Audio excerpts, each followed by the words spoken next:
আমাদের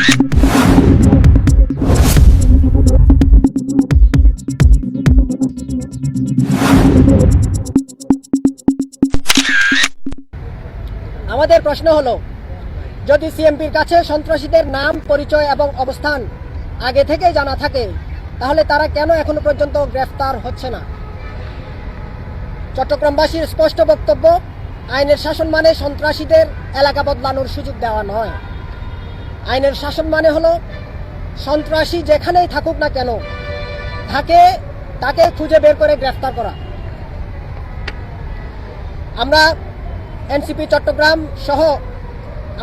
চট্টগ্রাম মহানগরের পক্ষ থেকে দাবি জানাচ্ছি, চট্টগ্রাম সহ সারা দেশের সকল সন্ত্রাসীদের অবিলম্বে গ্রেফতার করতে হবে। অন্যথায় আসন্ন জাতীয় নির্বাচনে প্রার্থী, ভোটার এবং চট্টগ্রামবাসীর নিরাপত্তার স্বার্থে জনগণকে সাথে নিয়ে আমরা কঠোর কর্মসূচি দিতে বাধ্য হব। আমরা স্মরণ করিয়ে দিতে চাই, নির্বাচনের নিরপেক্ষতা রক্ষার স্বার্থে স্থানীয় সরকার উপদেষ্টা আসিফ মাহমুদ এবং তথ্য উপদেষ্টা মাহফুজ আলম অনেক আগেই অন্তর্বর্তীকালীন সরকারের পদ থেকে পদত্যাগ করেছেন। একই বাস্তবতায় চট্টগ্রাম সিটি কর্পোরেশনের বর্তমান মেয়র ডাক্তার শাহাদাত হোসেনকেও পদত্যাগ করতে হবে।